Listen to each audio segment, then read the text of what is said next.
Hey guys, once again welcome back to my YouTube channel Helen's World. ഇന്നലെ എന്ന് പറഞ്ഞാൽ കഴിഞ്ഞ ദിവസം നമ്മൾ ഇട്ടിരുന്ന വീഡിയോ മൂന്നാർ വന്നിട്ട് നമ്മൾ ഇരവികുളം നാഷണൽ പാർക്കിൽ പോയതും അതുമായിട്ട് അനുബന്ധിച്ചിട്ടുള്ള വീഡിയോ ഒക്കെ ആയിരുന്നു. അപ്പോൾ ഞാൻ ആ വീഡിയോ അവസാനം പറയുന്നുണ്ടായിരുന്നു ഇരവികുളത്ത് പോയി കഴിഞ്ഞാൽ നമ്മുടെ ഒരു ദിവസം അങ്ങനെ ചട്ടപ്പെട്ടേന്ന് പോയി കിട്ടും. അങ്ങനെ ഞങ്ങളുടെ ഒരു ദിവസം പോയി. പിന്നെ ഞങ്ങളുടെ ബക്കറ്റ് ലിസ്റ്റിൽ ലെക്കം വാട്ടർഫോൾസും പിന്നെ എന്തുവാണ് ഒരു എക്കോ പോയിൻറ്റും കൂടി ഉണ്ടായിരുന്നു. ഇതുവരെ ഞങ്ങളൊരു കല്യാണം കഴിഞ്ഞതിന് ശേഷം ഒരു 3-4 പ്രാവശ്യം മൂന്നാർ വന്നിട്ടുണ്ട്. പക്ഷേ എന്തോ ഹതഭാഗ്യവശാൽ ഞങ്ങൾക്ക് ലെക്കം വാട്ടർഫോൾസും പിന്നെ എക്കോ പോയിൻറ്റും പോകാൻ പറ്റിയിട്ടില്ല. കാരണം നമ്മൾ ഗൂഗിൾ ചെയ്ത് നോക്കുമ്പോഴത്തേക്ക് മൂന്നാർ ടൗണിൽ നിന്ന് കുറേ ദൂരത്താണ് ഈ പറയുന്ന 2 പോയിൻറ്റുകൾ വരുന്നത്. പക്ഷേ ഞാൻ നിങ്ങളോട് പറയുന്നത് നിങ്ങൾ മൂന്നാർ വരുന്നുണ്ടെങ്കിൽ മസ്റ്റായിട്ടും കാണേണ്ട ഒരു സ്ഥലം തന്നെയാണ് ഇപ്പം നമ്മൾ പോയിക്കൊണ്ടിരിക്കുന്ന ലെക്കം വാട്ടർഫോൾസ്. ഈ പ്രാവശ്യം നമുക്ക് നമ്മുടെ എക്കോ പോയിൻറ്റിൽ കയറാൻ പറ്റിയില്ല കേട്ടോ, നല്ല തിരക്കായിരുന്നു. പിന്നെ ഞാൻ പറയാൻ പോകുന്ന കാര്യം എന്ന് വെച്ചാൽ നമ്മൾ വീഡിയോസിലൊക്കെ സ്വിറ്റ്സർലാൻഡിലെ വീഡിയോയിലൊക്കെ കാണത്തില്ല, നല്ല ലാൻഡ്സ്കേപ്പൊക്കെ ആയിട്ടുള്ള സ്ഥലം, അതുപോലത്തെ സ്ഥലങ്ങളാണ് കേട്ടോ ഈ ലെക്കം വാട്ടർഫോൾസിലോട്ട് പോകുമ്പോഴും വരുമ്പോഴും ഒക്കെ കാണുന്ന വഴികൾ. അങ്ങനെ ഞങ്ങൾ ലെക്കം വാട്ടർഫോൾസിലെത്തി. അധികം വെള്ളമൊന്നും ഇല്ല, മഴ സമയങ്ങളിലാണ് ഇവിടെ ഭയങ്കരമായിട്ട് വെള്ളം വരുന്നതെന്നാണ് പറഞ്ഞത്. പക്ഷേ അത്യാവശ്യം വെള്ളം ഉണ്ട് താനും. നല്ല വെള്ളം ഇങ്ങനെ കുത്തി ഒഴുകുന്ന സ്ഥലത്തൊക്കെ നമുക്ക് മുങ്ങിക്കുളിക്കാനും ഇറങ്ങി നിൽക്കാനും ഒക്കെ ഉള്ള അത്രയും വെള്ളമുണ്ട്.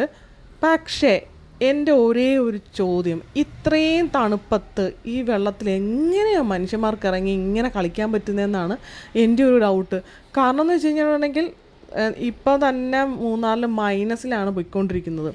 അപ്പം നമ്മൾ ഈ ഫ്രീസറിലൊക്കെ നമ്മൾ വെള്ളം വെക്കില്ലേ, വെള്ളം വെച്ചിട്ട് അത് ഐസാകുന്നതിന് തൊട്ട് മുമ്പുള്ള സ്റ്റേജില്ലേ, അത്ര തണുപ്പിലാണ് ഇവിടെ വെള്ളം വന്ന് വീഴുന്നത്. ആ വെള്ളത്തിൻ്റെ തണുപ്പിൻ്റെ കാര്യമാണ് ഞാൻ പറഞ്ഞത്.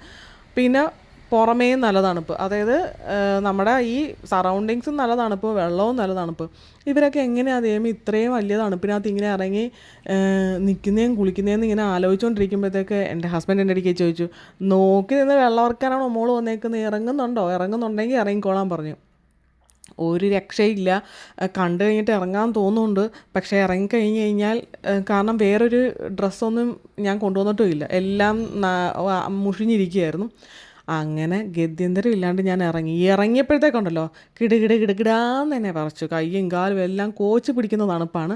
എന്നാലും നമ്മൾ ഇറങ്ങി കുറച്ച് കഴിയുമ്പോഴത്തേക്ക് നമ്മൾ ആ ടെമ്പറേച്ചറുമായിട്ട് നമ്മുടെ ബോഡി യൂസ്ഡ് ആവും. പക്ഷേ അതിൻ്റെ വിപരീത ഫലം അനുഭവിക്കുന്ന എപ്പോഴാണെന്നറിയോ, തിരിച്ച് കയറുമ്പോഴത്തേക്കാണ് എന്താണ് യഥാർത്ഥത്തിലെ തണുപ്പെന്ന് നമ്മൾ അറിയുന്നത്.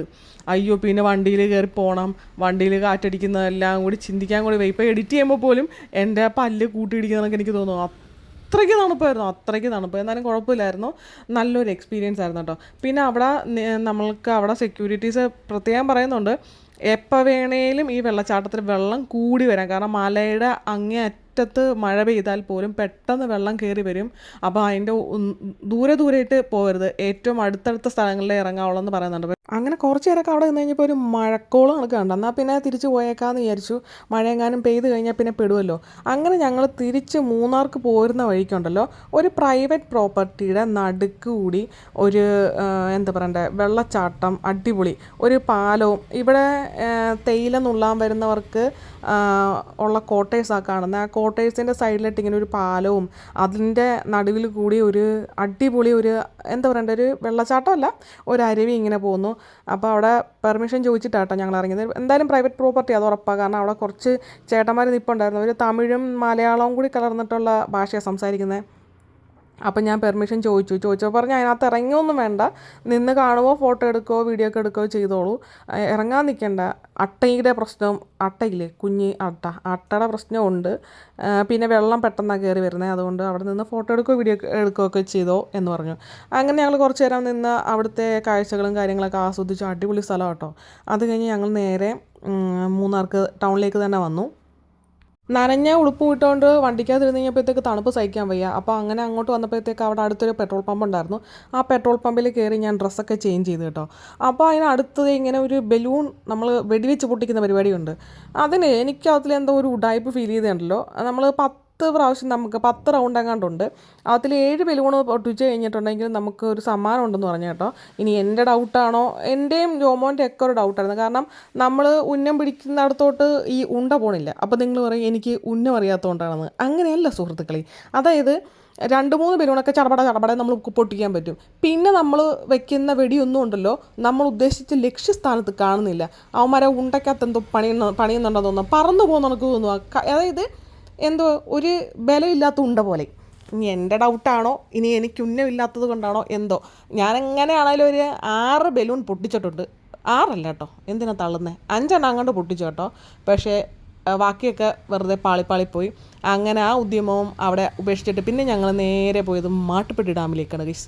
അയ്യോ, ഈ ഡാമിൻ്റെ പേര് സത്യത്തിൽ ഞാൻ അന്ന് എനിക്ക് ഓർമ്മയുണ്ടായിരുന്നേ, ഇന്ന് എനിക്ക് ഓർമ്മയില്ല. അടിപൊളി ഡാമാണ്. ഇനിയിപ്പം ഈ ഡാമിൻ്റെ പേര് അറിയാവുന്നവർ നിങ്ങളൊന്ന് പറഞ്ഞേക്കും, ഞാനൊന്ന് മറന്നുപോയി. ഇനിയിപ്പോൾ ഗൂഗിളൊക്കെ ചെയ്ത് വന്ന് എഡിറ്റ് ചെയ്യാനിരിക്കാമെന്ന് എനിക്ക് അറിയത്തില്ല. പക്ഷേ അടിപൊളി ഡാമാണ് കേട്ടോ, ചെറിയൊരു ഡാമാണ്. പിന്നെ ഇവിടെ കൂടി നിറച്ച് മരങ്ങളാണ്. ഇത് മറ്റേ മരമില്ലേ, മറ്റേ എന്തിട്ടാ യൂക്കാലിപ്സ അങ്ങനെ അങ്ങനെയുള്ളൊരു മരമാണ്. അതിൻ്റെ ഈ തൊലിയൊക്കെ ഇങ്ങനെ പോയിട്ട് വെളുത്തിരിക്കുന്ന കൂട്ട് മരമാണ്. പിന്നെ ഇവിടെ കുഞ്ഞുങ്ങളൊക്കെ ആയിട്ട് വന്നു കഴിഞ്ഞിട്ടുണ്ടെങ്കിൽ കുറച്ച് സ്പേസൊക്കെ ഉണ്ട്. ചെറുതൊക്കെ ചില ഊഞ്ഞാലും കാര്യങ്ങളൊക്കെ പോയി കിടക്കുകയാണ്, അതൊന്നും നമ്മൾ മൈൻഡ് ചെയ്യണ്ട. വന്നു കഴിഞ്ഞാൽ ഏക ഒരു പ്രശ്നം എനിക്ക് എന്തായോ, നമ്മൾ ഫുഡ് ഐറ്റംസ് ഒന്നും വാങ്ങിച്ചുകൊണ്ട് ഇങ്ങോട്ട് കയറാതിരിക്കുക. ഈ കുരങ്ങന്മാരുണ്ടല്ലോ, ഭയങ്കര അക്രമം പിടിച്ച കുരങ്ങന്മാരാന്നേ.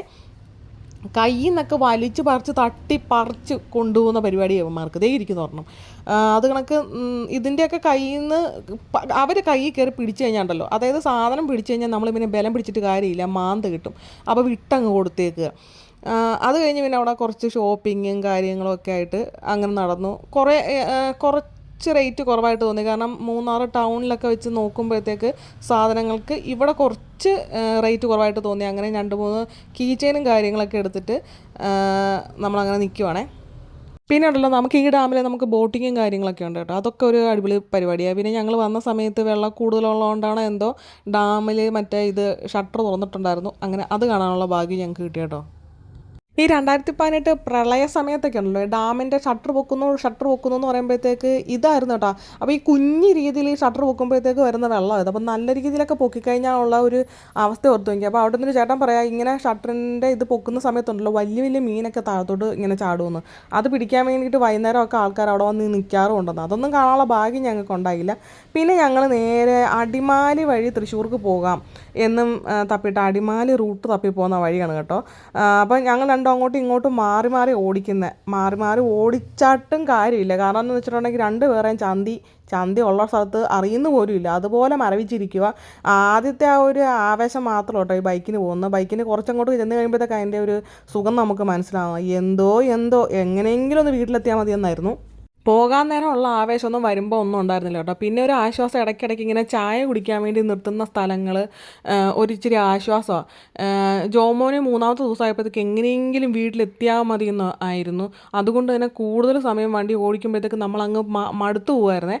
അങ്ങനെ ഇടയ്ക്ക് ഞങ്ങളൊരു ചായ കുടിക്കാൻ വേണ്ടി ഇറങ്ങിയ സ്ഥലമായിരുന്നു. അടിപൊളി സ്ഥലമായിരുന്നു കേട്ടോ. അവിടുന്ന് പിന്നെയും നമ്മളിങ്ങനെ താഴത്തോട്ട് വരുന്ന വഴിക്കുണ്ടല്ലോ, ഇഷ്ടംപോലെ കുഞ്ഞു വെള്ളച്ചാട്ടങ്ങളൊക്കെ കാണാനുണ്ട് കേട്ടോ.